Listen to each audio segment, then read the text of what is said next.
గణ లలిత శ్రీ విశాఖాన్వితాంశ్చ హే కృష్ణ కరుణా సింధు దీనబంధో జగత్పతే గోపేశ గోపికా కాంత రాధా కాంత నమోస్తుతే తప్త కాంచన గౌరాంగి రాధే వృందావనేశ్వరి వృషభానుసుతే దేవి ప్రణమామి హరిప్రియే వాంఛాకల్పతరుభ్యశ్చ కృపా సింధుభ్యైవ చ పతితానాం పావనేభ్యో వైష్ణవేభ్యో నమో నమః। अनंत कोटि वैष्णव भक्त वृंद की जय, श्रील प्रभुपाद की जय, श्रील गुरुदेव की जय। जय श्री कृष्ण चैतन्य प्रभु नित्यानंद श्री अद्वैत गदाधरा श्रीवासादि गौर भक्त वृंद। हरे कृष्णा कृष्ण कृष्ण हरे हरे, हरे राम राम राम हरे हरे। हरे कृष्ण माता जी, दंडवत प्रणाम टू ऑल ऑफ यू। ఈ 18వ అధ్యాయం 18th చాప్టర్ లో ముందుగా అర్జునుడు శ్రీకృష్ణ భగవానుడికి ఒక ప్రశ్న వేస్తారనమాట. ఏమని అంటే, ఓ కృష్ణ, సన్యాసం అంటే ఏంటి, త్యాగం అంటే ఏంటి, ఈ రెండిటి మధ్య తేడా ఏంటి, అది నాకు వివరించగలరు అని చెప్పి దయచేసి నాకు ఇది వివరించండి అని చెప్పి అడుగుతారనమాట. అప్పుడు దానికి సమాధానంగా శ్రీకృష్ణ భగవానుడు ఏం చెప్తారంటే, మన కామ్య కర్మలను త్యజించడం సన్యాసం. కామ్య కర్మలు అంటే మన భౌతిక ఇంద్రియాల భోగవాంఛ కోసం చేసే కర్మలు కామ్య కర్మలు. అలాంటి కర్మలను త్యజించడము సన్యాసము అని చెప్తారు. ఆ తర్వాత సర్వకర్మ ఫల త్యాగం, కర్మల యొక్క ఫలాన్ని త్యాగం చేయడము త్యాగము అని చెప్తారనమాట. అంటే కొంతమంది ఏమంటారంట, ఈ భౌతిక జగత్తులో చేసే పనులన్నీ కూడా, చేసే కార్యాలన్నీ కూడా దోషపూరితమైనటివి కాబట్టి అన్ని కర్మలను త్యజించాలి, విడిచిపెట్టాలి అని చెప్పి కొంతమంది అంటారు. కానీ కొంతమంది విద్వాంసులు ఏమంటారు, పండితులు, ఈ అన్ని కర్మలు త్యజించినా సరే యజ్ఞదాన తప కర్మలు మాత్రం త్యజించకూడదు, వదిలిపెట్టకూడదు. యజ్ఞదాన తపస్సుని మాత్రం వదిలిపెట్టకూడదు అని చెప్తారనమాట. శ్రీకృష్ణ భగవానుడు ఏమంటారంటే, యజ్ఞదాన తప కర్మలు ఎప్పుడు విడిచిపెట్టకూడదు. ఎందుకంటే ఇవి ఇటువంటి కర్మలు, యజ్ఞము, దానము, తపస్సు మహాత్ములను కూడా పావనం చేస్తుంది, మన హృదయాన్ని ప్యూరిఫై చేస్తాయి. యజ్ఞదాన తపస్సులు మనల్ని ఆధ్యాత్మికంగా ముందుకు తీసుకెళ్తాయి. కాబట్టి ఎట్టి పరిస్థితుల్లోనూ యజ్ఞము, దానము, తపస్సును విడిచిపెట్టకూడదు అని చెప్తున్నారనమాట. ఆ తర్వాత త్యాగంలో కూడా 3 రకాల త్యాగాలు ఉన్నాయి, గుణాలను అనుసరించి 3 రకాల త్యాగాలు ఉన్నాయి అని చెప్తారు.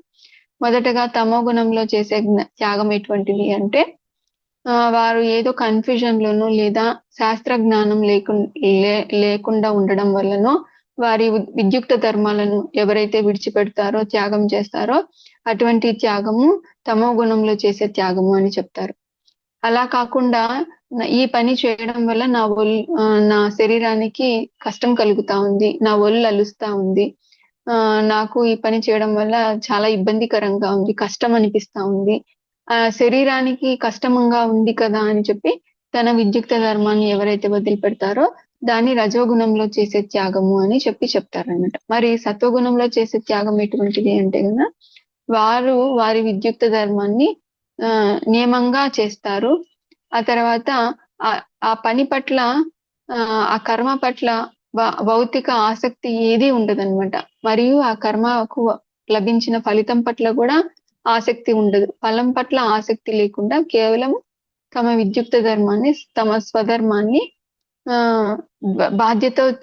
బాధ్యతతో చేస్తారు. అటువంటి త్యాగాన్ని ఏమంటారు, ఏ అహంకారం లేకుండా, అంటే ఈ పని నా వల్లనే జరుగుతా ఉంది అనే అహంకారం లేకుండా బాధ్యతతో స్వధర్మాన్ని నిర్వర్తిస్తారు. అటువంటి త్యాగాన్ని సత్వగుణ త్యాగము అని అంటారనమాట.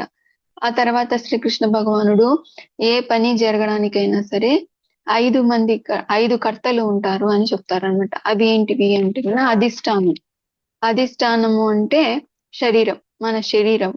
తర్వాత కర్త అంటే ఆ శరీరంలో ఉండేటువంటి జీవుడు, ఆత్మ. తర్వాత కరణం అంటే ఇంద్రియాలు. ఆ తర్వాత చేష్ట అంటే మనం పని చేయడానికి వివిధ యత్నములు చేస్తాం కదా, ఎఫర్ట్స్, అవి. ఆ తర్వాత దైవం, పరమాత్మ. శ్రీకృష్ణ భగవానుడు ప్రతి ఒక్కరి హృదయంలో పరమాత్మ రూపంలో ఉండి శాంక్షన్ చేస్తా ఉంటారు అనమాట. పరమాత్మ రూపంలో ఉన్న శ్రీకృష్ణ భగవానుడు శాంక్షన్ చేస్తేనే జీవుడు కర్మను చేయగలుగుతాడు, ప్రకృతి వనరుల్ని కలిగిస్తుంది అనమాట. అలా కాకుండా ఇలా 5 మంది కర్తలు ఉన్నారు, ఏ పని జరగడానికైనా సరే 5 మంది కర్తలు ఉన్నారు కదా, ఈ అధిష్టానము, కర్త, కరణం, చేష్ట, దైవం, ఇలా 5 కర్తలు ఉన్నారు అని తెలియకుండా ఈ పని నా వల్లనే జరిగింది, నేను చేయడం వల్లనే ఈ పని జరిగింది అని ఎవరైతే అహంకారంతో ఉంటారో అటువంటి వాళ్ళు తప్పకుండా మూర్ఖులు అని చెప్తారనమాట. మరి అలా కాకుండా ఆ అహంకారం లేకుండా మరియు ఫలాల పట్ల ఆసక్తి లేకుండా ఎవరైతే తన స్వధర్మాన్ని చేస్తారో, ఒకవేళ వారు స్వధర్మంలో వారి స్వధర్మ నిర్వహణలో ఎవరినైనా చంపాల్సి వచ్చినా సరే ఆ ఫలితము వాళ్ళకి, ఆ కర్మ బంధనం అనేది వాళ్ళకి రాదు అని చెప్పి శ్రీకృష్ణ భగవానుడు చెప్తారనమాట. ఆ తర్వాత ఈ రోజు 18th శ్లోకాకి వెళ్దాము. దయచేసి అందరూ మ్యూట్ లోకి వెళ్ళండి. అలేఖ్య మ్యూట్ లోకి వెళ్తారా? 18th శ్లోకా నుంచి చూడండి ఈ రోజు క్లాసు. పోయిన వారం 17 వరకు చెప్పుకున్నాము. 18th శ్లోక చూడండి. జ్ఞానం జ్ఞేయం పరిజ్ఞాత త్రివిధ కర్మచోదన కరణం కర్మ కర్తేతి త్రివిధ కర్మ సంగ్రహ. హరే కృష్ణ. 18th శ్లోక ట్రాన్స్లేషన్ చదువుతారా ఎవరన్నా? హరే కృష్ణ. చదవండి మాతాజీ. 18th శ్లోక ట్రాన్స్లేషన్. జ్ఞానం జ్ఞానము, జ్ఞేయం జ్ఞాన లక్ష్యము, పరిజ్ఞాత తెలుసుకున్నవాడు. Mataji translation, word to word meaning కాదు, ట్రాన్స్లేషన్. జ్ఞానము జ్ఞేయము జ్ఞాత అనేది 3 అంశములు కర్మకు ప్రేరణములు కాగా, ఇంద్రియములు కార్యము కర్త అనునవి కర్మ యొక్క 3 అంశములై ఉన్నవి. భాష్యం. Thank you Mataji. చాలు మాతాజీ, ట్రాన్స్లేషన్ ఒకటి చాలు. ఈ శ్లోకంలో శ్రీకృష్ణ భగవానుడు ఏం చెప్తున్నారంటే, కర్మను ప్రేరేపించేటివి 3 అంశములంట. ఏంటివి అవి? జ్ఞానము, జ్ఞేయము, జ్ఞాత. జ్ఞానము అంటే ఇవి 3 కర్మని ప్రేరేపిస్తాయి. ఎలాగంటే ఇప్పుడు జ్ఞానము లేకుంటే మనం ఈ పని చేయాలి, ఈ పని చేయడం వల్ల మనకి ఇది ఈ లాభం వస్తుంది, లేదా ఈ చేయకపోవడం వల్ల ఈ నష్టం వస్తుంది, ఈ పనిలో ఇంత కష్టం ఉంది అని తెలుసుకుంటేనే కదా మనం ఆ కర్మ చేయడానికి మనకి ప్రేరణ అనేది లభిస్తుంది అనమాట. జ్ఞేయము అంటే తెలుసుకోవాల్సిన జ్ఞానం. అన్ని జ్ఞానాలు తెలుసుకోవడం అవసరం లేదు. మనకి ఏది అవసరమో, మనము మన పని చేయడానికి ఏమి అవసరమో అది తెలుసుకుంటే చాలు. ఆ తర్వాత పరిజ్ఞాత అంటే, జ్ఞాత అంటే ఆ శరీరంలో ఉండే జీవుడు. వీళ్ళంతా కూడా కర్మకు ప్రేరేపిస్తారనమాట. ఆ తర్వాత ఇంద్రియాలు, కార్యము, కర్త, అవి కర్మలోని అంశములు. ఇంద్రియములతోనే కదా మనం కర్మలు చేసేది. అది అంశాలు అనమాట, కర్మలో అంశాలు అని చెప్తారు. ఆ తర్వాత శ్రీల ప్రభుపాదుల వారు భాష్యంలో ఏం రాస్తున్నారంటే, ప్రేరణ అనేది మనకి శాస్త్రాల నుంచైనా రావచ్చు, శాస్త్రం చదవడం ద్వారా రావచ్చు, లేదా గురు శిష్య పరంపరలో వచ్చినటువంటి ప్రామాణికమైన ఆధ్యాత్మిక ఆచార్యుని యొక్క మాటలను విని కూడా ప్రేరణ పొంది మనము కర్మలు చేస్తే అది కూడా నిజమైన కర్మ, ఇంద్రియ సహాయం, అది అత్యున్నతమైన కర్మ అని చెప్తున్నారు అనమాట. ఒకసారి చూడండి. అట్టి ప్రేరణ శాస్త్రం నుండి లేదా ఆధ్యాత్మిక ఆచార్యుని ఆదేశం నుండి లభించినను అది ఒకేలా ఉండును. ఆ విధముగా ప్రేరణ మరియు కర్త ఉన్నప్పుడు నిజమైన కర్మ ఇంద్రియ సహాయంతో జరపబడును. ఇంద్రియములలో ముఖ్యమైన మనస్సు కూడా అందుకు సహకరించును. అంటే ప్రేరణ అనేది మనము కరెక్ట్ గా నుంచి తెలుసుకోవాలి, కరెక్ట్ జ్ఞానం నుంచి తెలుసుకోవాలి. అంటే కరెక్ట్ అయిన జ్ఞానం ఇది శాస్త్రములలో చెప్పబడినటువంటి జ్ఞానం, లేదా ప్రామాణికమైన ఆచార్యులు చెప్తే అది కూడా కరెక్ట్ గానే ఉంటుంది. ఎందుకంటే ఆచార్యులు చెప్పేది, శాస్త్రంలో ఉండేది రెండు సమానమే అని చెప్తున్నారు అనమాట. నెక్స్ట్ శ్లోకంకి వెళ్దాము. 19th శ్లోక. జ్ఞానం కర్మ చ కర్త చ త్రివిధై గుణ భేదతః ప్రోచ్యతే గుణ సంఖ్యానే యథావచ్ఛృణు తాన్యపి. హరే కృష్ణ. 19th శ్లోకం చదవండి. భౌతిక ప్రకృతి భిన్న త్రిగుణముల అనుసరించి జ్ఞానము, కర్మము, కర్త అను 3 రకములు. ఇప్పుడు వాటిని గూర్చి నా నుండి వినుము. హరే కృష్ణ మాతాజీ. Thank you Mataji. జ్ఞానము కర్త జ్ఞానం కర్మ చ కర్త చ త్రివిధై గుణభేదత. ఈ 3 ప్రకృతి గుణాలు, సత్వగుణము, రజోగుణము, తమో గుణము అని 3 ప్రకృతి గుణాలు ఉన్నాయి కదా. ఆ గుణాలను అనుసరించి జ్ఞానము, కర్మ, కర్త అనేటివి 3 రకాలుగా ఉన్నాయి. అవి నేను చెప్తాను అర్జున, విను అని చెప్పి శ్రీకృష్ణ భగవానుడు చెప్తున్నారు అనమాట. ఈ శ్లోకంలో త్రిగుణములను అనుసరించి వివిధ రకముల జ్ఞానములను, కర్తలను, కర్మలను గూర్చి తాను వివరించబోతున్నట్లుగా శ్రీకృష్ణ భగవానుడు తెలిపెను. అంటే సత్వగుణంలో జ్ఞానం ఎలా ఉంటుంది, రజోగుణంలో జ్ఞానం ఎలా ఉంటుంది, తమో గుణంలో జ్ఞానం ఎలా ఉంటుంది, అది జ్ఞానం గురించి. తర్వాత కర్మ, సత్వగుణంలో చేసే కర్మ ఎటువంటిది, రజోగుణంలో చేసే కర్మ ఎటువంటిది, తమో గుణంలో చేసే కర్మ ఎటువంటిది, అది చెప్తారు. ఆ తర్వాత కర్తలు, రజోగుణంలో ఉండేటువంటి కర్తలు ఎవరు, తమో గుణంలో ఉండేటువంటి కర్తలు ఎవరు, ఒక వ్యక్తిని సత్వగుణంలో కర్మ చేస్తున్నారని ఎలా అంటాము, అలా జ్ఞానము, కర్మ, కర్త, త్రిగుణాలను బట్టి ఒక్కొక్కటి 3 రకాలుగా ఉంటుంది. అది నేను నీకు ఇప్పుడు ఎక్స్ప్లెయిన్ చేస్తాను అర్జున, విను అని చెప్పి చెప్తున్నారు అనమాట. నెక్స్ట్ 20 శ్లోకాకి వెళ్దాము. సర్వభూతేషు ఏనైకం భావం అవ్యయ మీక్షతే అవిభక్తం విభక్తేషు తజ్ఞానం విద్ధి సాత్వికం. హరే కృష్ణ మాతాజీ. 20 శ్లోక ట్రాన్స్లేషన్ చదవండి. జీవులు అసంఖ్యాక రూపములుగా విభజింపబడినను ఏ జ్ఞానము ద్వారా జీవులందరిలో అవిభక్తమైన ఆధ్యాత్మిక తత్వము చూడబడునో అట్టి జ్ఞానము సత్వగుణంతో కూడనిదిగా తెలుసుకొనుము. హరే కృష్ణ మాతాజీ. సత్వగుణ జ్ఞానం అంటే ఏంటి అనేది ఇక్కడ శ్రీకృష్ణ భగవానుడు ఎక్స్ప్లెయిన్ చేస్తారంట. ఇప్పుడు వివిధ రకాలైన జీవులు ఉన్నారు, కొంత దేవతలు ఉన్నారు, మనుషులు ఉన్నారు, ఇంకా జంతువులు ఉన్నాయి, పక్షులు ఉన్నాయి, నీళ్ళలో తిరిగేటి ఉన్నాయి. ఇలా జీవులు రకరకాలుగా ఉన్నారనమాట. కానీ సత్వగుణంలో జ్ఞానం ఎటువంటిది అంటే, సత్వగుణంలో ఉన్నవాడు ఎలా అర్థం చేసుకుంటారంటే, జీవులకి వేరు వేరు దేహాలు ఇవ్వబడ్డాయి. ఎలా ఇవ్వబడ్డాయి, వారు పూర్వంలో చేసుకున్న కర్మ ఫలితాలను బట్టి మరియు వారి యొక్క కోరికల్ని బట్టి ఒక్కొక్కరికి ఒక్కొక్క రకమైన దేహము లభించింది. కానీ వాళ్ళందరూ కూడా భగవంతుని యొక్క బిడ్డలే, ఆత్మస్వరూపాలే. దేహాలు వేరైనా సరే వాళ్ళలో ఉండేది ఆత్మ, వాళ్ళలో ఉండే ఆత్మ మాత్రము సమానమే. ఆత్మ అనేది భగవంతుని యొక్క అంశ. మరియు అన్ని జీవరాశుల హృదయాలలో శ్రీకృష్ణ భగవానుడు పరమాత్మ రూపంలో ఉన్నారు. హృదయస్థగా ఎవరున్నారు ప్రతి జీవిలో? పరమాత్మ రూపంలో శ్రీకృష్ణ భగవానుడు ఉన్నారు. కాబట్టి అందరిలోనూ వాళ్ళు ఆత్మస్వరూపాన్ని చూస్తారు మరియు పరమాత్మని కూడా చూస్తారు. అందరినీ సమానంగానే చూస్తారు. వారి వారి కర్మ ఫలాలను బట్టి మరియు వారి కోరికలను బట్టి డిఫరెంట్ బాడీస్ ఇచ్చినారు. కానీ అందరూ జీవులే, అందరూ ఆత్మస్వరూపాలే అని ఏ జ్ఞానం అయితే మనకి నేర్పిస్తుందో అది సత్వగుణంలో ఉండే జ్ఞానము అని చెప్తారనమాట. కొంతమంది ఏమంటారు,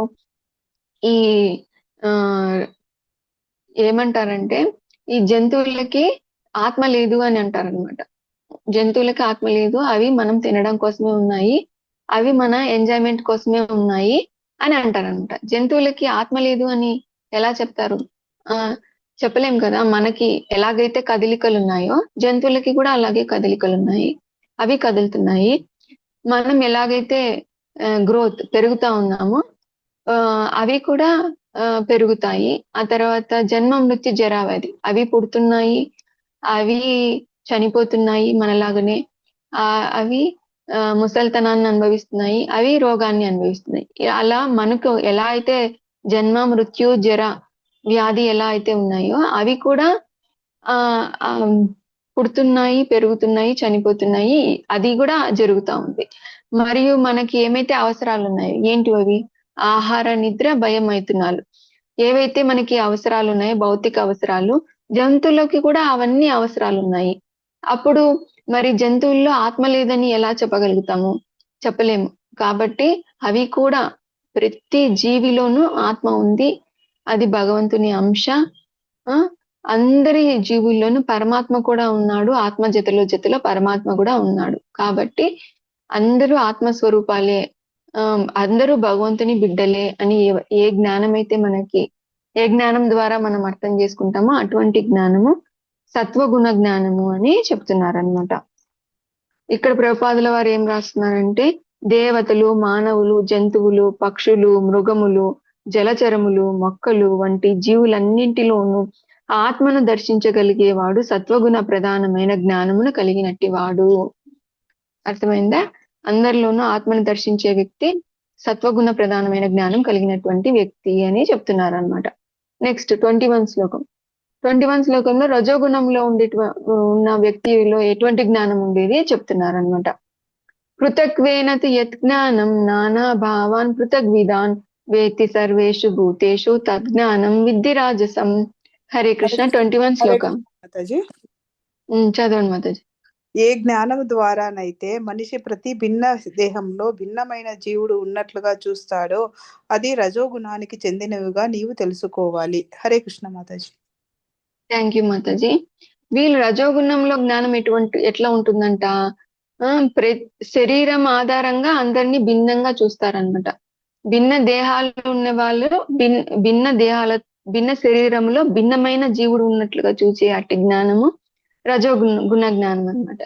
అంటే ఇతను పొట్టివాడు, ఇతను పొడుగువాడు, ఇతను అందంగా ఉన్నాడు, ఇతడు అందంగా లేడు, ఇతనికి చాలా డబ్బు ఉంది అని వాళ్ళకి ఎక్కువ గౌరవం ఇస్తారు, డబ్బు లేని వాళ్ళని తక్కువగా చూస్తారు. ఇట్లా శరీరాన్ని బట్టి వాళ్ళు ఐడెంటిటీ ఇస్తారనమాట. కానీ ఒక్కొక్క శరీరంలో ఒక్కొక్క జీవుడు ఉన్నాడు, ఒక రకమైన జీవుడు ఉన్నాడు. జంతువులు సపరేటు, మనుషులు సపరేటు, మగవాళ్ళు సపరేటు, ఆడవాళ్ళు సపరేటు, డబ్బులు ఎక్కువ ఉన్న వాళ్ళు ఒక రకము, తక్కువ ఉన్న వాళ్ళు ఒక రకము, హై పొజిషన్ ఉన్న వాళ్ళకి ఎక్కువ ప్రాముఖ్యత, లోయెస్ట్ జాబ్ లో ఉండే వాళ్ళని అసలు పట్టించరు. ఇటువంటి జ్ఞానం అందరినీ వేరుగా చూసే జ్ఞానము రజోగుణ జ్ఞానం అన్నమాట. వీళ్ళు ఆత్మ ఉందని గాని పరమాత్మ ఉందని గాని వీళ్ళు నమ్మరన్నమాట. నెక్స్ట్ శ్లోకంకి వెళ్దాము. తమో గుణంలో జ్ఞానం ఎటువంటి జ్ఞానము చూడండి ఇప్పుడు. 22nd శ్లోక. ఎత్ కృష్ణవదేకస్మిన్ కార్యే సక్తం అహైతుకం అతత్వార్థవత్ అల్పం చ తత్తామ సముదాహృతం. హరే కృష్ణ. 22nd శ్లోకం. ఏ జ్ఞానం ద్వారా మానవుడు అల్పమైన ఏదో ఒక రకమైన కార్యముకు కారణము మరియు సత్యావగాహన లేకుండా అదే సర్వస్వమైనట్లుగా ఆసక్తుడగునో అట్టి జ్ఞానము తమో గుణముతో కూడినదిగా చెప్పబడును. హరే కృష్ణ మాతాజీ. తమో గుణ జ్ఞానం అంటే ఏంటి అంటే, ఎవరైనా ఒక వ్యక్తి తను ఒక పనికి ఆసక్తుడైతాడనమాట. ఆ పనిలోనే నిమగ్నమవుతాడు. ఇంకా ఆ పని తప్ప ఇంకా వేరే దాని గురించి ఆలోచించాడు అనమాట. సత్యాన్వేషణ గురించి ఆలోచించడు, ఆత్మానుభూతి గురించి ఆలోచించడు. ఆ పనే అంతా ఆయనకి.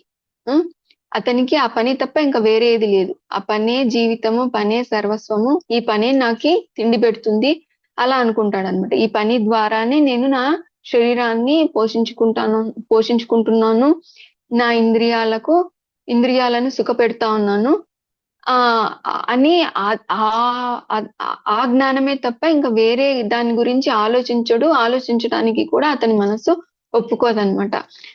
ఎప్పుడైనా సరే ఇంకా ఈ 4 పనుల గురించే, తన ఇంద్రియ భోగం అంటే ఏంటి? ఆహార నిద్ర భయం అవుతున్నాం, ఈ 4 గురించే ఆలోచించేవాడు. ఏ పని చేస్తే ఇవి ఎన్ని సాటిస్ఫై అవుతాయో ఆ పని గురించి ఆలోచించేవాడు తమో గుణ జ్ఞానంలో ఉన్నట్టు మనం తెలుసుకుంటామంట. అంటే ఇంకా జంతు జ్ఞానమే. జంతువులు కూడా అంతే కదా, ఆహార నిద్ర భయం అవుతున్నాం, ఇవి తప్ప అవి వేరే దాని గురించి ఏమీ ఆలోచించవు. అవే మనిషి కూడా చేస్తే అది తమో గుణంలో ఉండేటువంటి జ్ఞానము అని చెప్తారనమాట. ప్రభుపాదుల వారు ఏం రాస్తున్నారంటే, ఈ దేహముకు అతీతమైన ఆత్మజ్ఞానము సాత్వికమైనది. భౌతిక తర్కముతో మానసిక కల్పనలతో చేయబడు వివిధ సిద్ధాంతములను తయారు చేయు జ్ఞానము రజోగుణమునకు సంబంధించినది. దేహమును ఏ విధంగా సుఖపట్టవలెనను భావనకు సంబంధించిన జ్ఞానము తమో గుణంతో నిండినదిగా చెప్పబడును. అంటే ఇక్కడ సత్వగుణం అంటే అందరినీ ఆత్మీయ దృష్టితో చూడడము, ఆత్మ జ్ఞానం అనేది సాత్వికమైన జ్ఞానము. అదే రజోగుణము అంటే గన తర్కంతో, అంటే ఇతని వల్ల నాకు లాభం ఉంటుంది, ఇతని వల్ల నాకు లాభం లేదు, ఇది మంచి పని, ఇది చెడ్డు పని, ఇతను అందంగా ఉన్నాడు, ఇతను అందంగా లేడు, ఇతని దగ్గర డబ్బులు ఉంది, ఇతని దగ్గర డబ్బు లేదు, ఇలా వేరు వేరు చేసి చూడడము రజోగుణము.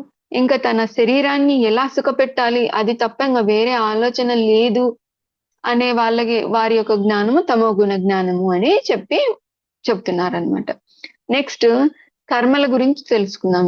ఇప్పటి వరకు జ్ఞానం గురించి తెలుసుకున్నాం, 3 గుణాల్లో జ్ఞానం గురించి తెలుసుకున్నాం. ఇప్పుడు 3 గుణాల్లో కర్మలు ఎలా ఉంటాయి, సత్వగుణ కర్మ, రజోగుణ కర్మ, తమోగుణ కర్మ ఎలా ఉంటుంది అనేది చూద్దాము. 23rd శ్లోక. నియతం సంగరహితం అరాగా ద్వేషతః కృతం అఫల ప్రేప్సునా కర్మ యత్తత్ సాత్వికముచ్యతే. సత్వగుణ కర్మ గురించి చెప్తున్నారు ఈ శ్లోకంలో. 23 శ్లోక ట్రాన్స్లేషన్ చదవండి. వృత్తీకరించబడినది ఆసక్తి రహితమగును, రాగద్వేష రహితముగను, ఫలాపేక్ష రహితముగను చేయబడు కర్మ సత్వగుణమునకు సంబంధించినదిగా చెప్పబడు. సత్వగుణం అంటే ఏంటి? వాళ్ళు ఏ విషయం పట్ల ఆసక్తిని కలిగి ఉండరన్నమాట. భౌతిక విషయాల పట్ల ఆసక్తిని కలిగి ఉండరు, అంటే భౌతిక భోగ వాంఛ పట్ల ఆసక్తిని కలిగి ఉండరు. మరియు వాళ్ళు కర్మని చేస్తారు. ఎలా చేస్తారంటే తన స్వధర్మం, ఇది చేయడం నా డ్యూటీ అని చెప్పి 100% ఎఫర్ట్ పెడతారనమాట. అంతేకాకుండా నియమానుసారంగా చేస్తారు, శాస్త్రానికి విరుద్ధంగా చేయరు. శాస్త్రంలో ఏం చెప్తే అదే చేస్తారనమాట. ఆ తర్వాత ఆ చేసిన కర్మలు చేస్తారు, కానీ ఆ కర్మ ఫలాల పట్ల ఆసక్తి ఉండదు. అటువంటిది సత్వగుణంలో చేసే కర్మ. నియమంగా చేస్తారు, స్వధర్మాన్ని చేస్తారు, ఆసక్తి భౌతిక విషయాల పట్ల ఆసక్తితో చేయరు కర్మని, మరియు ఫలాల పట్ల ఆసక్తి లేదు. అటువంటి కర్మని సత్వగుణ కర్మ అని అంటారు. మరి రజోగుణ కర్మ అంటే ఏంటి? అది 24వ శ్లోకంలో చెప్తున్నారు భగవంతుడు. ఎత్తు కామేప్సున కర్మ సాహంకారేణ వా పునః క్రియతే బహుళాయాసం తద్రాజసముదాహృతం. 24 శ్లోక ట్రాన్స్లేషన్ చదవండి. హరే కృష్ణ మాతాజీ. కానీ కోరికలను దలుచుకోవారు వానిచ్చే అహంకార భావనతో అధిక ప్రయాసతో చేయబడు కర్మ రజోగుణముకు సంబంధించినదిగా చెప్పబడును. హరే కృష్ణ మాతాజీ. Thank you Mataji. వాళ్ళ కోరికలను తీర్చుకోవడానికి భౌతిక భోగ వాంఛతో కర్మలు చేయడము, మరియు ఈ కర్మ నా వల్లనే ఈ పని జరుగుతుంది అనే అహంకార భావనతో చేయడము, మరియు వాళ్ళ యొక్క కోరిక తీర్చుకోవడానికి రాత్రింబావులు కష్టపడుతూ శరీరానికి అతి ప్రయాస ఇస్తారనమాట. అతి ప్రయాస అనేది కూడా ఉంటుంది. వాళ్ళ టార్గెట్స్ పెద్దగా ఉంటాయి రజోగుణం వాళ్ళకి, కాబట్టి ప్రయాస కూడా ఎక్కువగా ఉంటుందన్నమాట. అలా వాళ్ళ కోరికలను తీర్చుకోవడం కోసము అతి ప్రయాస చేస్తారు. అలాగే ఈ పని నా వల్లనే అయితా ఉంది, నేను చేయకపోతే ఈ పని జరగదు అన్నట్టుగా అహంకారంతో కూడా ఉంటారు. అటువంటిది రజోగుణంలో చేసే కర్మ. మరి తమో గుణంలో చేసే కర్మ ఎటువంటిది అనేది 25వ శ్లోకంలో చెప్తున్నారు. అనుబంధం క్షయం హింసాం అనపేక్షాచ పౌరుషం మోహాదారభ్యతే కర్మ యత్తతామసముచ్యతే. హరే కృష్ణ. 25 శ్లోక ట్రాన్స్లేషన్. శాస్త్ర నిర్దేశములను చదవండి. శాస్త్ర నిర్దేశములను నిరసించి భవిష్య దృఢమును గాని పరహింసనను గాని పరమ దుఃఖమును గాని లెక్క చేయక మోహంతో చేయబడు కర్మ తమో గుణముకు సంబంధించినదిగా చెప్పబడును. హరే కృష్ణ. తమో గుణ కర్మ అంటే ఏంటి అంటే వాళ్ళు శాస్త్రాలను ఆచరించరు, శాస్త్రాల్లో ఉండి శాస్త్రాలను లెక్క చేయరు. ఆ తర్వాత ఈ పని చేస్తే మనకి భవిష్యత్తులో బంధనం కలుగుతుంది, భవిష్యత్ బంధనంని గాని ఈ కర్మ బంధనం వస్తుంది కదా వాళ్ళకి తెలియదు. శాస్త్రం చదివితే కదా, భగవద్గీత భాగవతం చదివితే కదా ఏ పని చేస్తే కర్మ బంధనంలో చిక్కుకుంటాము, ఏ పని చేస్తే అది శాస్త్రానుకూలంగా ఉంది, ఏది శాస్త్రానికి విరుద్ధంగా ఉంది అనేది తెలుస్తుంది. కాబట్టి వాళ్ళకు శాస్త్ర నిర్దేశములను వాళ్ళు నిరసిస్తారు. ఎందుకంటే వాళ్ళు చదవరు, వాళ్ళకి అర్థం అవ్వదు. భవిష్యత్ బంధనానికి గురి అవుతారు. ఆ తర్వాత ఈ పని చేయడం వల్ల ఇతరులకి హాని కలుగుతుందని కానీ, బాధ కలుగుతుందని కానీ, నష్టం కలుగుతుందని కానీ వాళ్ళు ఏది పట్టించుకోరు. వాళ్ళకి నచ్చినట్లు వాళ్ళు భ్రమలో వాళ్ళకు నచ్చినట్లు వాళ్ళ మనసు ఎట్లా చెప్తే అట్లా చేసుకుంటా పోతారనమాట. అది తమో గుణంలో చేయబడు కర్మ అని చెప్తారనమాట. సత్వగుణంలో కర్మ అంటే భౌతిక భోగ వాంఛ లేకుండా, ఫలాల పట్ల ఆసక్తి లేకుండా స్వధర్మమును బాధ్యతతో నియమానుసారం చేస్తే అది సత్వగుణ కర్మ. రజోగుణ కర్మ ఏంటి అంటే వాళ్ళ కోరికలను తీర్చుకోవడం కోసము అహంకారంతో ఫలం పట్ల ఆసక్తితో అతి ప్రయాసతో చేస్తే అది రజోగుణంలో చేసే కర్మ.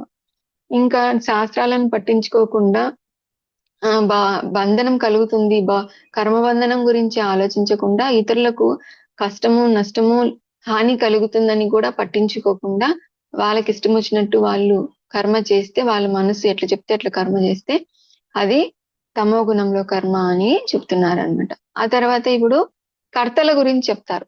ముందు జ్ఞానం గురించి చెప్పారు, ఇప్పుడు కర్మ గురించి చెప్పారు, ఇప్పుడు కర్తల గురించి. అంటే సత్వగుణంలో కర్త ఎలా ఉంటాడు, రజోగుణంలో ఉండే వ్యక్తి ఎలా ఉంటాడు, తమో గుణంలో ఉండే వ్యక్తి ఎలా ఉంటాడు అనేది చెప్తున్నారు అనమాట.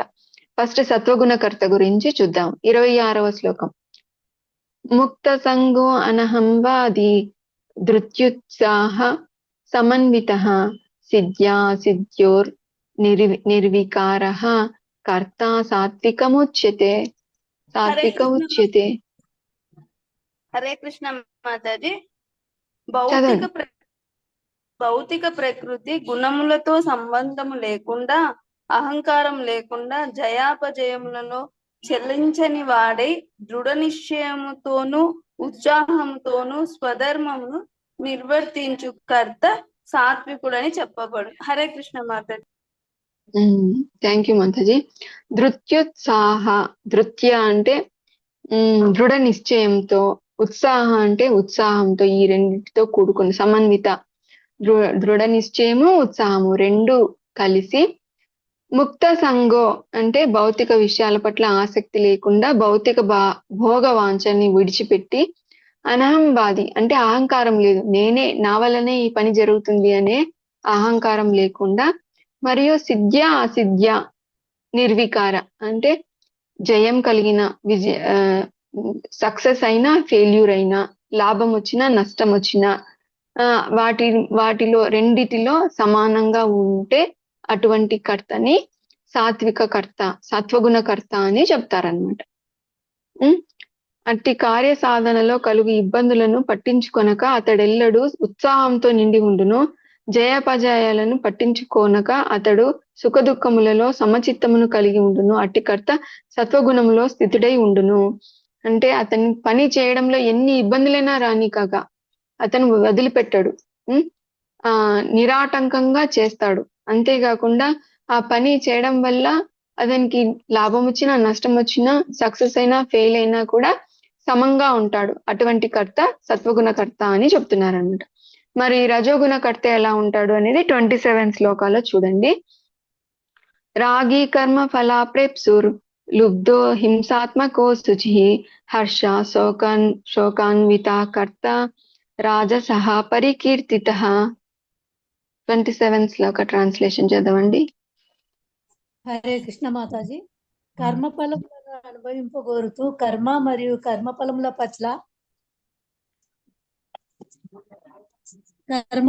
పట్ల ఆసక్తుడై ఉండువాడు లోభి. ఎల్లప్పుడూ అసూయపరుడు, ఈ శుచిరహితుడు, సుఖ దుఃఖములచే చెల్లించువాడు అయిన కర్త రజోగుణంతో కూడినట్టి వానిగా చెప్పబడును. హరే కృష్ణ మాతాజీ. Thank you Mataji. ఇతను రజోగుణంలో కర్త ఎలా ఉంటాడంటే కర్మ ఫలాలను ఆశించి అతను పనిచేస్తాడు. ఆ తర్వాత తన భౌతిక ఇంద్రియాలను సాటిస్ఫై చేసుకోవడం కోసమే చేస్తాడు. కాబట్టి అతను ఖచ్చితంగా లోబి అయి ఉంటాడు అనమాట. అంటే అంతా నాకే కావాలి అని అనుకుంటాడు. అలా అనుకునే వాడికి ఖచ్చితంగా వేరే వాళ్ళు ఎదుగుతా ఉంటే చూడలేడు, కాబట్టి అతను అసూయాపరుడు కూడా అయి ఉంటాడనమాట. కాబట్టి ఇంకా ఏంటి, శుచి కూడా ఉండదు అతనికి. అతని సంపాదనలో శుచిత్వం అనేది ఉండదు. ఎందుకు అంటే ఎలాగైనా సరే నేను సంపాదించి నా ఇంద్రియ భోగమే అతని టార్గెట్ అన్నమాట, మెయిన్ టార్గెట్. కాబట్టి ఎలాగైనా సరే డబ్బు సంపాదించి తన భార్యతోనూ పిల్లలతోనూ లేదా గృహం పట్లను సౌకర్యాలు సంపాదించాలనే ఆతృతతోనూ ఎలాగైనా సంపాదిస్తాడు. కాబట్టి అతని సంపాదనలో కూడా పవిత్రత అనేది ఉండదు అని చెప్తున్నారు అనమాట. అంతేకాకుండా తను చేసే పని ఒకవేళ సక్సెస్ అయింది అంటే ఎంతో సంతోషిస్తాడనమాట. ఒకవేళ ఫెయిల్యూర్ అయింది అంటే ఇంకా విపరీతంగా కుంగిపోతాడు. అటువంటి కర్త రజోగుణంలో ఉండేటువంటి కర్త అని చెప్తున్నారు. కేవలం భౌతిక భోగ వాంఛ కోసము పనులు చేస్తూ ఉంటాడు అతను. కాబట్టి అతను లోబి అయి ఉంటాడు, అసూయాపరుడై ఉంటాడు, మరియు అతని సుఖ దుఃఖములలో అతను సమానంగా ఉండడు. అటువంటి కర్త రజోగుణ కర్త అని చెప్తారనమాట.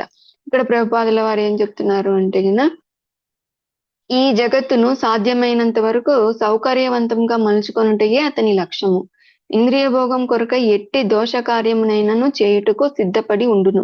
కనుకనే అతడు అపరిశుద్ధుడై తన సంపాదన పవిత్రమా లేక అపవిత్రమా అనే విషయమును కూడా లెక్క చేయుడు. అతడు తన కార్యము విజయవంతమైనచో అధిక సంతోషమును, విఫలమైనచో అధికముగా చింతించును. అట్టి కర్త రజోగుణంలో ఉండును అని చెప్పి ప్రభుపాదుల వారు రాస్తున్నారు. నెక్స్ట్ తమో గుణంలో కర్త ఎలా ఉంటాడు అనేది 28 శ్లోకాల్లో చెప్పారు. అయుక్త ప్రాకృత స్తబ్ద షటో నైష్కృతికో ఆలసః విషాది దీర్ఘ సూత్రీ చ కర్త తామస ఉచ్యతే. హరే కృష్ణ మాతాజీ. చదవండి మాతాజీ. శాస్త్రోపదేశాలకు విరుద్ధంగా కర్మలో సర్వదా నెలకొనేవాడు లౌకికుడు, మొండివాడు, మోసము చేసేవాడు, ఇతరులను అవమానపరచడంలో నేర్పరి, బద్ధకస్తుడు, సర్వదా చింతతో కూడినవాడు, కాలయాపన చేసేవాడు అయిన కర్త తమోగుణ కర్తగా చెప్పబడతాడు. హరే కృష్ణ మాతాజీ. Thank you Mataji. ఇప్పుడు తమో గుణంలో ఉండేటువంటి వ్యక్తి గురించి చెప్తున్నారు. అయుక్త అంటే శాస్త్రాలని అస్సలు పట్టించుకోడు ఆయన. శాస్త్రాలను చదవడు, శాస్త్ర జ్ఞానం లేదు, శాస్త్రంలో ఏముంది అనేది తెలియదు. ఏది మంచి పని, ఏది చెడ్డ పని, ఏది చేస్తే మంచి, ఏది చేస్తే చెడ్డు అనేది ఏది తెలియదు అనమాట. శాస్త్రాలను అసలు ఖాతరు చేయరు. ప్రాకృత అంటే భౌతిక విషయాల పట్ల అమితమైన ఆసక్తి అనేది ఉంటుందన్నమాట. ఎప్పుడు సెన్స్ గ్రాటిఫికేషన్ కోసమే ఆలోచిస్తుంటాడు అనమాట. ఆ తర్వాత స్తబ్ద మొండిగా ఉంటాడనమాట. షటో అంటే మోసం చేసేవాడు. తన యొక్క సొంత లాభం కోసం మోసం చేస్తా ఉంటాడు అనమాట, వంచకుడు. అట్లనే నైష్కృతికో అంటే ఇతరులను అవమానించడంలో నేర్పరితనం కలిగిన వాడనమాట. ఆలసహ అంటే సోమరిపోతు. ఆ తర్వాత విషాది ఎప్పుడు చింతిస్తూనే ఉంటాడు. దీర్ఘ సూత్రీచ అంటే టైం ని వేస్ట్ చేస్తా ఉంటాడనమాట, కాలయాపన చేస్తా ఉంటాడనమాట. అంటే లేజీగా ఉండడం. ఈ పని ఇప్పుడు అయిపోతుంది, చేస్తే అయిపోతుంది, కానీ రేపు చేద్దాంలే, ఎల్లుండి చేద్దాంలే, అలా పని చేయడంలో ఉత్సుకత అనేది చూపించాడు అనమాట. అటువంటి కర్త తమోగుణ కర్త అని చెప్తున్నారు. సత్వగుణ కర్త అంటే ఏంటి అంటే మళ్ళీ ఒకసారి చెప్పుకుందాము. అతను భౌతిక వాంఛ లేకుండా, ఫలాపేక్ష లేకుండా, నేనే చేస్తున్నాననే భావం లేకుండా దృఢ నిశ్చయంతో, ఉత్సాహంతో చేస్తాడు పని. అంతేకాకుండా జయాపజయాలలో సమంగా ఉంటాడు. అతను సత్వగుణ కర్త. రజోగుణ కర్త అంటే భౌతిక వాంఛతోని తన కోరికలు తీర్చుకోవడానికి కర్మలు చేస్తాడు. నేనే చేస్తున్నానన్న అహంకార భావన అనేది ఉంటుంది. ఇంకా లోబిగా ఉంటారు, అసూయగా ఉంటారు. ఆ తర్వాత శుచి అనేది ఉండదు. ఆ తర్వాత సుఖ దుఃఖాలలో విపరీతంగా టెన్షన్ తీసుకుంటాడు. ఇటువంటి వ్యక్తి రజోగుణ కర్త. ఇంకా తమోగుణ కర్త అంటే శాస్త్ర నిర్దేశాలకు విరుద్ధంగా కర్మలు చేస్తాడు. ఆ తర్వాత మొండిగా ఉంటాడు, అందరినీ మోసం చేస్తాడు, అందరినీ అవమానించడంలో నేర్పరిగా ఉంటాడు, ఎప్పుడు చింతలో ఉంటాడు. ఆ తర్వాత పనిని కాలయాపన అనేది చేస్తా ఉంటాడు అన్నమాట. పని చేయకుండా కాలయాపన చేస్తా ఉంటాడు. ఇటువంటి కర్త ఆ తమోగుణ కర్త అని చెప్తున్నారు అనమాట. ఇప్పటి వరకు భగవంతుడు జ్ఞానం త్రిగుణాలలో 3 గుణాలలో జ్ఞానం గురించి, కర్మ గురించి, కర్త గురించి చెప్పినారనమాట. నెక్స్ట్ రాబోయే శ్లోకాలలో ఏం చెప్తారంటే బుద్ధి గురించి, దృఢ నిశ్చయం గురించి చెప్తారనమాట. 3 గుణాల్లో ఉండేటువంటి వ్యక్తుల్లో బుద్ధి ఎలా ఉంటుంది, 3 గుణాల్లో ఉండేటువంటి వ్యక్తుల్లో నిశ్చయం పట్టుదల ఎలా ఉంటుంది అనే దాని గురించి చెప్తారనమాట. 29th శ్లోక చూడండి. బుద్ధేర్భేదం ధృతేశ్చైవ గుణతస్త్రివిధం శృణు ప్రోచ్యమానమ అశేషేణ పృథక్వేన ధనుంజయ. 29th శ్లోక ట్రాన్స్లేషన్. హరే కృష్ణ మాతాజీ. ఓ ధనుంజయ, భౌతిక ప్రకృతి త్రిగుణములను అనుసరించి ఉన్నట్టి వివిధ రకములైన బుద్ధిని మరియు దృఢ నిశ్చయమును ఇప్పుడు వివరముగా నా నుండి వినుము. హరే కృష్ణ మాతాజీ. ఈ శ్లోకంలో భగవంతుడు ఓ అర్జున, ఇప్పుడు బుద్ధి గురించి, 3 రకాల బుద్ధి గురించి, 3 రకాల నిశ్చయం గురించి, త్రిగుణాలలో 3 రకాల నిశ్చయం గురించి నేను ఇప్పుడు చెప్తాను, విను అర్జున అని చెప్తున్నారు అనమాట. నెక్స్ట్ శ్లోక 30th శ్లోకాకి వెళ్దాము. ప్రవృత్తిం చ నివృత్తిం చ కార్యాకార్యే భయాభయే బంధం మోక్షం చ యో వేత్తి బుద్ధి సా పార్థ సాత్వికి. 30 శ్లోక ట్రాన్స్లేషన్. సత్వగుణంలో ఉండే వాళ్ళ బుద్ధి ఎలా ఉంటుంది అని చెప్తున్నారు. చదవండి ఎవరైనా. ఓ పార్థ, ఏ బుద్ధి ద్వారా మానవుడు ఏది ధర్మము, ఏది అధర్మమో, ఏది చేయదగినదో, ఏది చేయరానిదో, దేనికి భయపడలేనో, దేనికి భయపడకూడదో, ఏది బంధమును కలిగించునో, ఏది ముక్తిని కలిగించునో ఎరుగగలుగు అట్టి బుద్ధి సత్వగుణ ప్రధానమైనది. హరే కృష్ణ మాతాజీ. ప్రవృత్తించ నివృత్తించ అంటే ధర్మం, చేయవలసిన ధర్మం ఏది, చేయకూడని ధర్మం ఏది, అధర్మం ఏది, కార్య అకార్యే అంటే ఏది కార్యము, ఏది అకార్యము, ఏది చేయకూడని పని, భయాభయే అంటే ఏ దాంట్లో మనం భయపడాలి, దేని చూసి మనం భయపడకూడదు, బంధం మోక్షం అంటే ఏ పని ద్వారా మనము బంధనంకి చిక్కుకుంటాము, కర్మ బంధనంలో చిక్కుకుంటాము, ఏ పని ద్వారా మనము, ఏ కర్మలు చేయడం ద్వారా మనం మోక్షాన్ని పొందగలుగుతాము. ఇటువంటి విచక్షణ జ్ఞానాన్ని, తెలుసుకునే జ్ఞానాన్ని, ఏ జ్ఞానాన్ని కలిగిన వ్యక్తి యొక్క బుద్ధి సత్వగుణంలో ఉండే వ్యక్తి యొక్క బుద్ధి అని చెప్తున్నారు అన్నమాట. ధర్మం అంటే ఏంటి, ఎవరైనా చెప్తారా? ధర్మం అంటే ఏంటి, అధర్మం అంటే ఏంటి, చేయవలసిన పని ఏంటి, చేయకూడని పని ఏంటి, ఎవరైనా చెప్తారా? హరే కృష్ణ. హరే కృష్ణ మాతాజీ. చెప్పండి మాతాజీ. ధర్మం అంటే శాస్త్రాలలో చెప్పిన ప్రకారంగా చేసేదాన్ని ధర్మం అంటారు. కృష్ణునికి ఇష్టమైన దాటి చేయడాన్ని ధర్మం అంటారు. అధర్మం అంటే ఏం చెప్పారు శాస్త్రాల్లో, ఏం పని చేయమని చెప్పారు? ధర్మం ఏం చేయమన్నారు అంటే భగవంతుని యొక్క సేవకులుగా ఉండి భక్తి చేయమన్నారు. అదే కదా నిజమైన ధర్మము. అవును మాతాజీ. భక్తియుక్త సేవ చేయడమే నిజమైన ధర్మం. అప్పుడే మనకి నిజమైన సాటిస్ఫాక్షన్ అనేది వస్తుంది. ఏ ఆత్మ సుప్రసీదతి అని చెప్తారు కదా. ఎవరైతే శ్రీకృష్ణ భగవానుని యొక్క సేవలో ఉంటారో అటువంటి ఆత్మ నిజమైన శాశ్వతమైన సంతృప్తిని కలిగి ఉంటుంది అని చెప్తారు కదా. ఆ తర్వాత అధర్మము అంటే కన్నా మనం చేయవలసిన ధర్మాన్ని పట్టించుకోకుండా మిగతా పనులన్నీ చేస్తే అది అధర్మం అన్నమాట. అలాగని మనము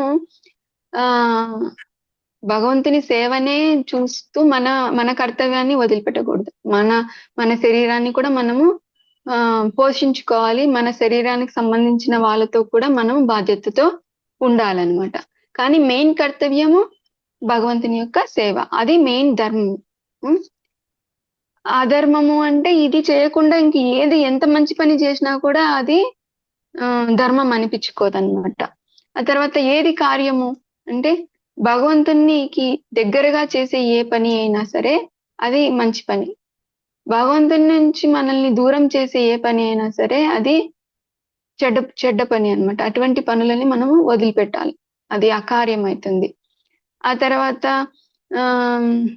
ఏది బంధనం కలిగిస్తుంది, ఏది మోక్షాన్ని కలిగిస్తుంది, ఇలా ఏ జ్ఞానంతో అయితే మనము ఇవన్నీ, ఏ బుద్ధితో అయితే మనం వీటి పట్ల విచక్షణ జ్ఞానం ఉంటుందో దాన్ని సత్వగుణంలో ఉండే బుద్ధి అని అంటారనమాట. తర్వాత రజోగుణ బుద్ధి ఎలా ఉంటుందో చూడండి, 31 శ్లోక. యయా ధర్మం అధర్మం చ కార్యం చ కార్యమేవ చ అయతావత్ ప్రజానాతి బుద్ధి సా పార్థ రాజసి. హరే కృష్ణ. 31 శ్లోక ట్రాన్స్లేషన్ చదవండి. హరే కృష్ణ మాతాజీ. ఓ పార్థ, ధర్మాధర్మములకు నడుమ గల భేదమును గాని చేయదగిన కార్యము మరియు చేయకూడని కార్యముకు నడుమ గల భేదమును గుర్తించలేనట్టి బుద్ధి రజోగుణ ప్రధానమైనది. హరే కృష్ణ మాతాజీ. Hare Krishna Mataji, thank you. వీళ్ళు కన్ఫ్యూజన్ లో ఉంటారు. ధర్మం ఏదో అధర్మం ఏదో వాళ్ళకి తెలియదన్నమాట, కరెక్ట్ గా తెలియదు. ఆ తర్వాత చేయవలసిన పని ఏదో చేయకూడని పని ఏదో, ఆ రెండిటి మధ్య కన్ఫ్యూజన్ లో ఉంటారు. అటువంటి బుద్ధి రజోగుణ బుద్ధి అని అంటారు. కన్ఫ్యూజన్, వీళ్ళకి ఏది అనేది తెలియదు. తెలియకుండా కర్మలు చేస్తా ఉంటారు, బంధనంలో చిక్కుకుంటా ఉంటారు. 32 శ్లోక చూడండి, తమోగుణ బుద్ధి ఎలా ఉంటుంది అనేది ఇప్పుడు చెప్తున్నారు.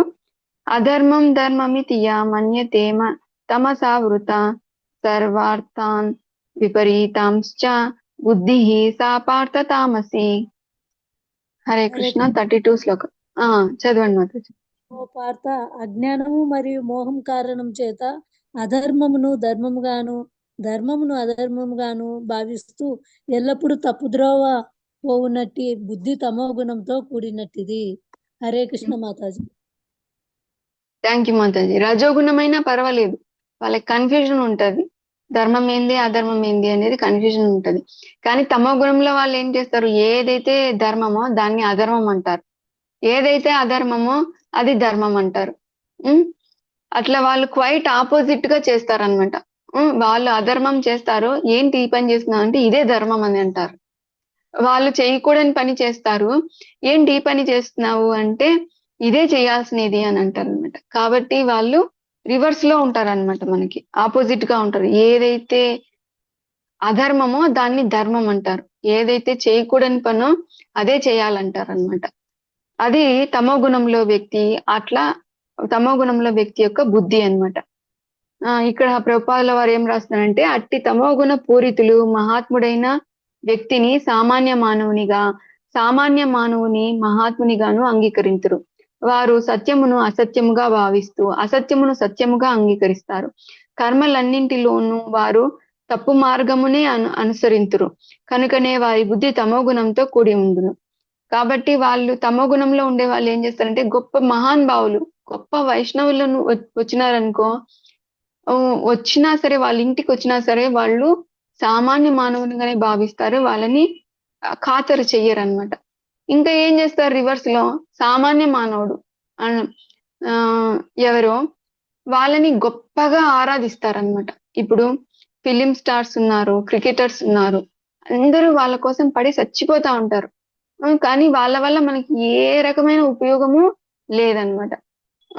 వాళ్ళకి ఎంతో గౌరవం ఇస్తారు. కానీ శ్రీల ప్రభుపాదుల లాంటి వారు, మన గురువైన జయపతాక స్వామి గురు మహారాజ్ గారు, లేదా ఎవరైనా గొప్ప సన్యాసులు వైష్ణవులు, వాళ్ళు మన ఇంటికి వస్తే వాళ్ళని అసలు పట్టించుకొని కూడా పట్టించరు, కనీసం హరే కృష్ణ కూడా చెప్పరు. వాళ్ళ రూమ్లలోకి పోయి తలుపులు వేసేసుకొని మొబైల్ ఆన్ చేసుకొని చూస్తూ ఉంటారు అనమాట. అది ఏది మనకి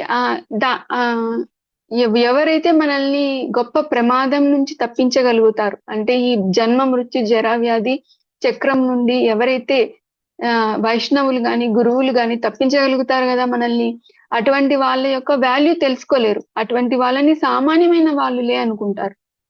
కానీ ఎవరైతే సామాన్యమైన వాళ్ళ దృష్టిలో వాళ్ళు హీరోలు అనమాట. అలా వాళ్ళ జ్ఞానం అనేది ఎప్పుడు రివర్స్ లోనే ఉంటుందన్నమాట. నెక్స్ట్ ఇంకా ఇప్పుడు బుద్ధి గురించి చెప్పారు. 3 రకాల బుద్ధి గురించి భగవంతుడు ఎక్స్ప్లెయిన్ చేశారు. ఇప్పుడు వాళ్ళ పట్టుదల గురించి ఎలా ఉంటుంది. పట్టుదల సత్వగుణంలో, రజోగుణంలో, తమో గుణంలో పట్టుదల ఎలా ఉంటుంది అనేది చెప్తారనమాట. 33 శ్లోక చూడండి. ధృత్యాయమా ధారయతే మన ప్రాణేంద్రియ క్రియా యోగేన అవ్యభిచారిణ్య ధృతిః సా పార్థ సాత్వికి. సత్వగుణంలో వారి పట్టుదల గురించి చెప్తున్నారు ఈ శ్లోకంలో. ఎవరైనా ట్రాన్స్లేషన్ చదవండి, 33 ట్రాన్స్లేషన్. హరే కృష్ణ మాతాజీ. ఓ పృథకుమార, అవిచ్ఛిన్నమైనది యోగాభ్యాసముచే స్థిరముగా కొనసాగునది అట్లు ఇంద్రియములు మనస్సు ప్రాణముల కార్యకలాపములను నియమించునది అయిన నిశ్చయము సత్వగుణంతో కూడి ఉండును. హరే కృష్ణ మాతాజీ. హరే కృష్ణ మాతాజీ. Thank you Mataji. ఇక్కడ సత్వగుణంలో ఉండే వారి యొక్క పట్టుదల గురించి భగవంతుడు చెప్తున్నారంట. వాళ్ళు ఎలా ఉంటారు అంటే వాళ్ళు పర్ఫెక్ట్ గా ప్లాన్ చేసుకుంటారనమాట. ఏదైనా ప్లాన్ చేసుకుని ఒక పని చేసినారు అంటే గన ఆ తర్వాత మళ్ళా దాన్ని వదిలిపెట్టరు. ఒకసారి కన్విన్స్ అయినారు అని అంటే ఈ పని చేయడం మంచిది, నాకు ఈ పని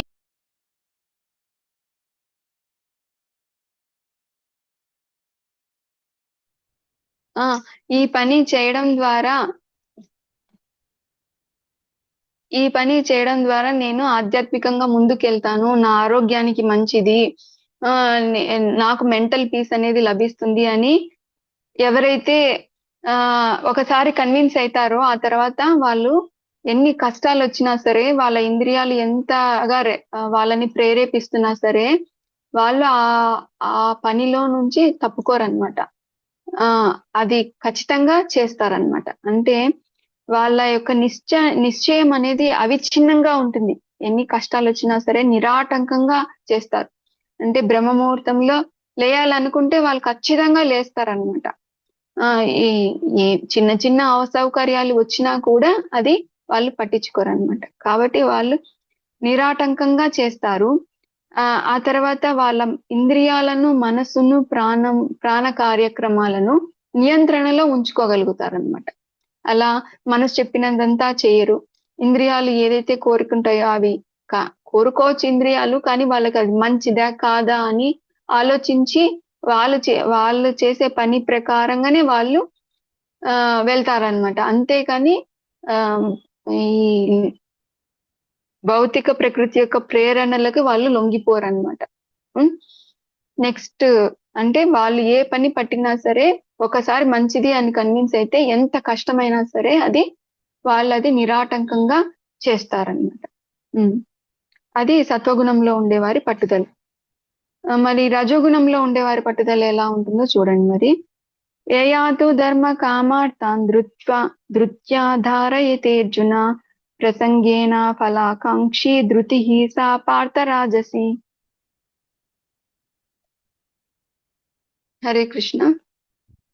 హరే కృష్ణ మాతాజీ.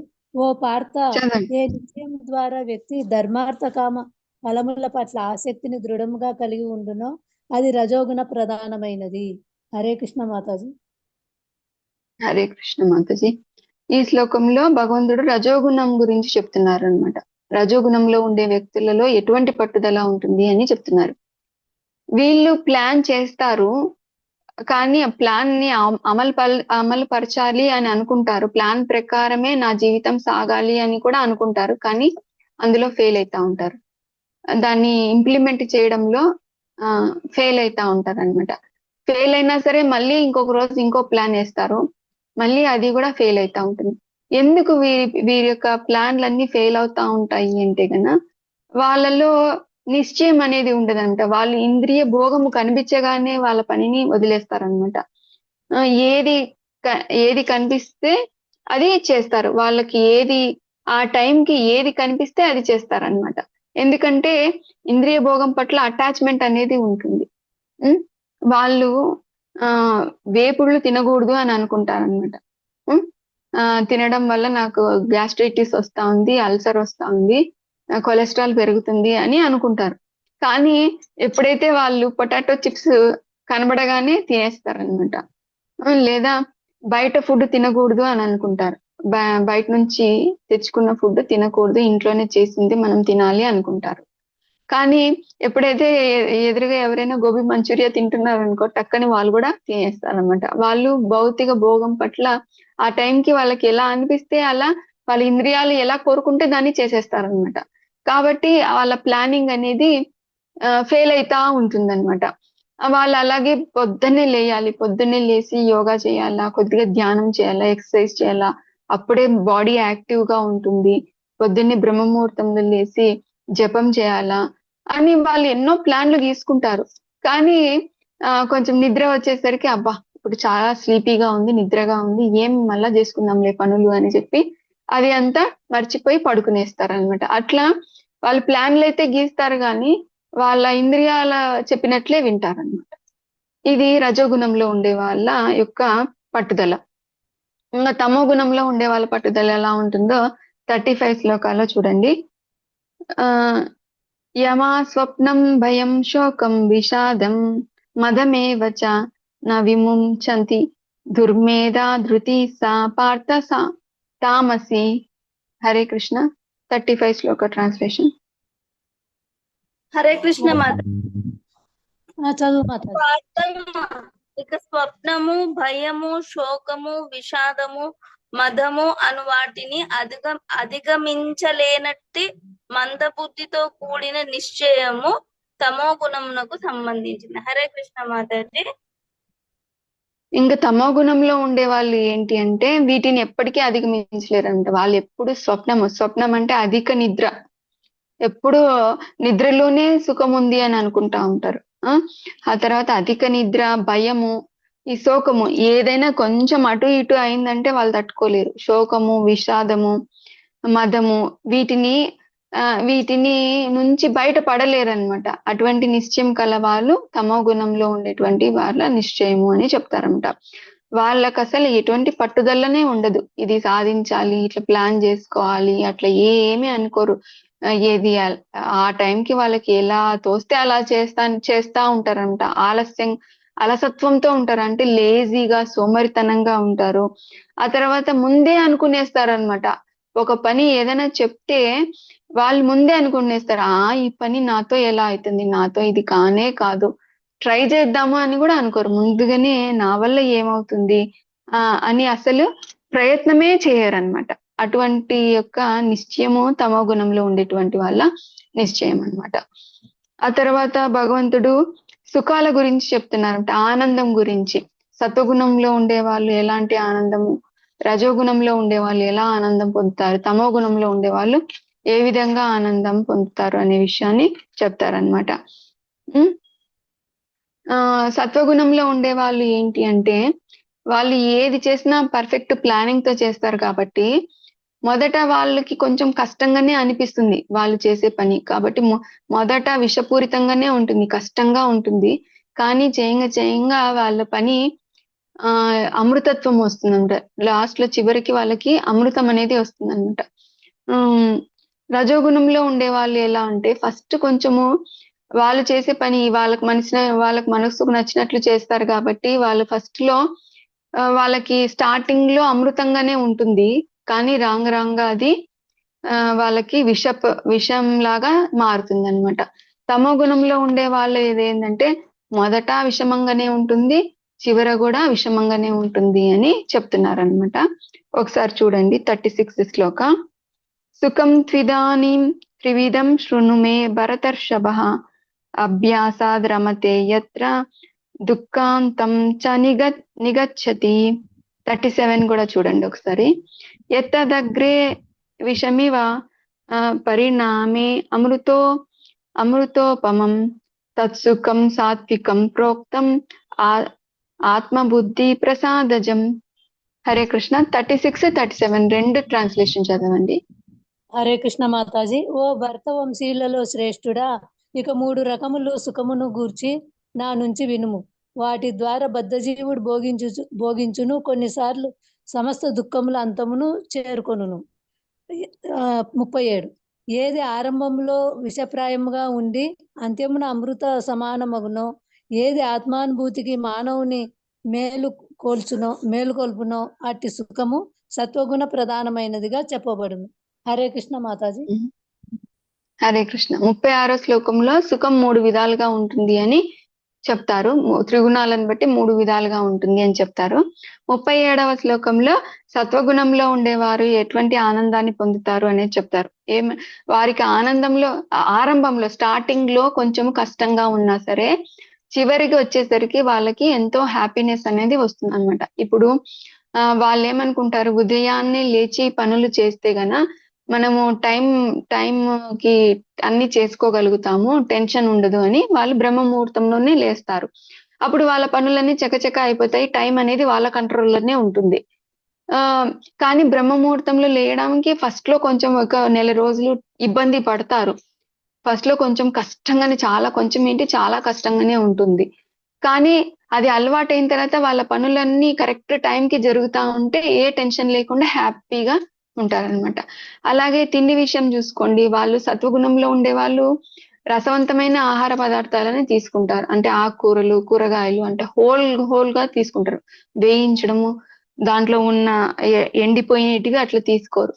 అలా ఆకుకూరలు, కూరగాయలు తినడానికి చాలా కష్టంగా ఉంటుంది. కానీ తర్వాత అవే వాటి వల్ల అలా తినడం వల్ల వాళ్ళ ఆరోగ్యం అనేది పాడు కాకుండా ఉంటుందన్నమాట.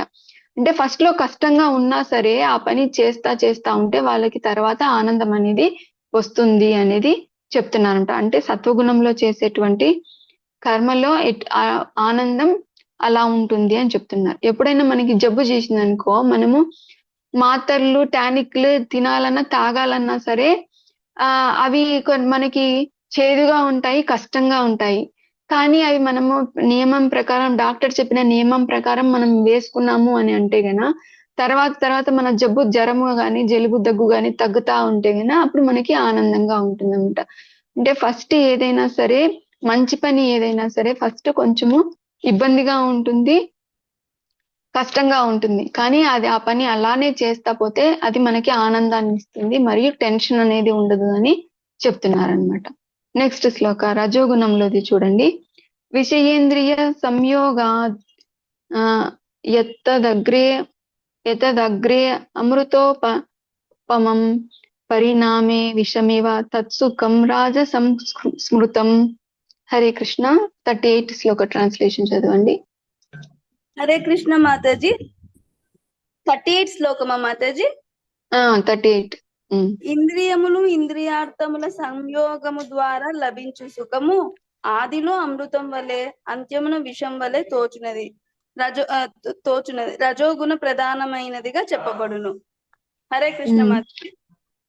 Thank you Mataji. ఈ శ్లోకంలో భగవంతుడు ఏం చెప్తారంటే, ఇంద్రియములు ఇంద్రియ విషయాలతో సంయోగం అయినప్పుడు ఏదైతే మనకి ఆనందము లభిస్తుందో అది మొదట్లో హ్యాపీగానే ఉంటుంది, తర్వాత అది చాలా విషమంగా మారుతుంది అని చెప్తారు. ఇప్పుడు మనకి నాలుక ఉంది, నాలుకకు ఇంద్రియ విషయములు ఏంటి? టేస్టీ పదార్థాలు అన్నమాట. గులాబ్ జామున్ అనుకోండి, మిరపకాయ బజ్జీలు అనుకోండి, ఇలా ఫస్ట్ ఎలా ఉంటుంది, ఇది తిన్నప్పుడు బానే ఉంటుంది. ఆ తర్వాత తినంగా ఇంకా అది ఏమవుతుంది, ఎక్కువ స్వీట్లు తినేసినాడు అనుకోండి, ఏమైతుంది, షుగర్ వస్తుంది. ఎక్కువ వేపుళ్ళు తినేసినాడు అనుకోండి, ఏమవుతుంది, కొలెస్ట్రాల్ పెరిగి హార్ట్ అటాక్ వచ్చే ప్రాబ్లం ఉంది. ఉప్పు ఎక్కువగా ఉండేటివి తిన్నారనుకోండి, రుచి కోసం మనం ఉప్పు వేస్తాము, అది ఎక్కువగా ఉండేటివి తిన్నారనుకోండి, ఫస్ట్ లో బాగా తినేటప్పుడు, పొటాటో చిప్స్ తినేటప్పుడు చాలా బాగుంటుంది. ఆ తర్వాత అవి ఎక్కువగా తిన్నామంటే ఏమవుతుంది, బీపీ వచ్చేస్తుంది అనమాట. అలా ఫస్ట్ బానే ఉంటుంది, ఇంద్రియ విషయము కలిసినప్పుడు వచ్చే ఆనందము అది ఫస్ట్ లో బానే ఉంటుంది. కానీ పోను అది విషంగా మారుతుంది.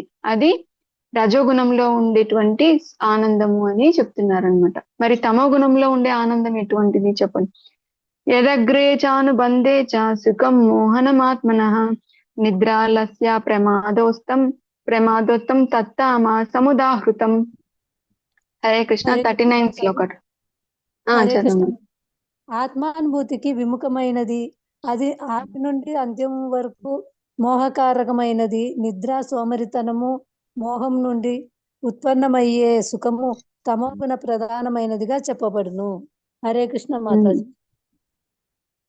వాళ్ళు మొదటి నుంచి చివరి వరకు సరే అది అది మొదట్లోనూ ఇబ్బందిగానే ఉంటుంది, హానికరంగానే ఉంటుంది. ఆరంభంలో హానికరంగానే ఉంటుంది, ఎండింగ్ లో కూడా హానికరంగానే ఉంటుంది. నిద్రలోను సోమరితనంలోను లోనే సుఖం ఉంది అనుకునేది ఇంకా అది తమోగుణ సుఖం అన్నమాట. ఇప్పుడు మద్యం తాగుతారు, మద్యం తాగడం వల్ల ఏమవుతుంది, మొదట్లో కూడా వాళ్ళకి ఇబ్బందికరంగానే ఉంటుంది. ఆ గొంతులో అదేమంత టేస్టీగా ఉండదు, గొంతులో పట్టుకోవడము ఇలా ఇబ్బందికరంగా ముక్కు మూసుకొని కూడా తాగుతారనమాట. కొంచెం ఫస్ట్ ట్రై చేస్తారనమాట. అలా ఫస్ట్ లో కూడా ఇబ్బందికరంగానే ఉంటుంది. మరి లాస్ట్ లో అంటే వాళ్ళు తాగుడికి బానిసలైపోయి లివర్ చెడిపోతే ఇంకా అది ఇంకా విషమంగా ఉంటుంది అనమాట. కాబట్టి తమో గుణంలో చేసే పని ఈ మాంసభక్షణము, మద్యం తాగడము ఇలా చేసే పనులు ఫస్ట్ లో ఆనందాన్ని ఇవ్వవు, లాస్ట్ లో కూడా ఆనందాన్ని ఇవ్వవు అని చెప్తున్నారనమాట. ఆ తర్వాత 40వ శ్లోకంలో ఏం చెప్తారంటే భగవంతుడు ఈ విశ్వంలో అందరు జీవులు, భూలోకంలో అయితేమి, పైన ఊర్ధ్వలోకాలలో అయితేమి, కింద లోకాలలో అయితేమి, ఎవరైనా సరే ఈ త్రిగుణాల నుంచి ఎవరు తప్పించుకోలేరు, అందరూ ఈ త్రిగుణాల ప్రభావంలోనే ఉన్నారు అని చెప్తారనమాట. 40 శ్లోక చూడండి. నతదస్తి పృథివ్యం వా దివి దేవేషు వా పునః సత్వం ప్రకృతి జైర్ముక్తం యదేభిః స్యాత్ త్రిభిర్గుణై. 40 శ్లోక ట్రాన్స్లేషన్ చదవండి. హరే కృష్ణ మాతాజీ. భౌతిక ప్రకృతి త్రిగుణముల నుండి విడివడినట్టి జీవుడు భూలోకమున గాని, ఊర్ధ్వలోకములలో గాని, దేవతలలో గాని ఎక్కడనూ లేడు. హరే కృష్ణ మాతాజీ. అందరూ ఈ గుణాలకి బానిసలయ్యే ఉన్నారు. భూలోకంలో అయితే ఏమి, స్వర్గలోకాల్లో, ఊర్ధ్వలోకాల్లో అయితే ఏమి, అధో లోకాలలో అయితే ఏమి, ఈ విశ్వం అంతా కూడా త్రిగుణములతో నిండి ఉంది. త్రిగుణముల ఆధీనంలోనే ఈ జీవులంతా ఉన్నారు అని చెప్తారు. ఎవరైతే పూర్తిగా కృష్ణ చైతన్యవంతులుగా ఉంటారో, ఎవరైతే శ్రీకృష్ణుని ప్రీత్యర్థమే తమ కర్మలను చేస్తూ ఉంటారో అటువంటి వాళ్ళు మాత్రమే, ఎవరైతే భగవంతుడికి శరణాగతి పొందినారో అటువంటి వాళ్ళు మాత్రమే ఈ ప్రకృతి గుణాలను దాటగలుగుతారు, గుణాతీతులై ఉంటారు అని చెప్తారనమాట. ఇది ఉంది కదా మనకి, దైవీ ఏష గుణమయి మమ మాయ దురత్యయ అంటే నా యొక్క ఈ దివ్య మాయ అనేది దాట సఖ్యము కానిది, కానీ ఎవరైతే నన్ను శరణాగతి పొందుతారో, శ్రీకృష్ణ భగవాను ఎవరైతే శరణాగతి పొందుతారో అటువంటి వాళ్ళు ఈజీగా దీన్ని దాటగలుగుతారు అని చెప్తారనమాట. హరే కృష్ణ. ఈ రోజు క్లాస్ ఇంతటితో ముగిస్తున్నాను. ఈ క్లాస్ లో ఈ శ్రీకృష్ణ భగవానుడు మొదటగా జ్ఞానం గురించి, కర్మ గురించి, కర్త గురించి, మరియు తర్వాత బుద్ధి, తర్వాత దృఢ నిశ్చయము, తర్వాత ఆనందం, ఈ 6 యొక్క విషయాలు 3 గుణాలలో ఎలా ఉన్నాయి అనేది మనం ఈరోజు తెలుసుకున్నాము. ఈ అవకాశం ఇచ్చినటువంటి పరాభక్తి మాతాజీకి, మధురాపతి ప్రభుజీకి నేను నా కృతజ్ఞతలు తెలుపుకుంటున్నాను. ఎవరికైనా మీకు ఏదైనా డౌట్ ఉంటే అడగండి, చెప్పడానికి ట్రై చేస్తాను. హరే కృష్ణ. చాలా డ్రైగా ఉంటుంది ఇది సబ్జెక్ట్, నాకు కూడా చెప్పడానికి కొంచెం కష్టంగా అనిపించింది. మీకు ఏవైనా డౌట్లు ఉంటే చెప్పండి. ఎవరికి ఏం డౌట్ లేదంటే ఒకసారి హరే కృష్ణ చెప్పి మహామంత్రం చెప్పి ఎండ్ చేద్దాం క్లాసు. హరే కృష్ణ కృష్ణ కృష్ణ హరే హరే, హరే రామ రామ రామ హరే హరే. వాంఛాకల్పతరుభ్యశ్చ కృపా సింధుభ్య ఏవ చ పతితానాం పావనేభ్యో వైష్ణవేభ్యో నమో నమః. అనంత కోటి వైష్ణవ భక్త బృందకి జై. జగద్గురు శ్రీల ప్రభుపాద్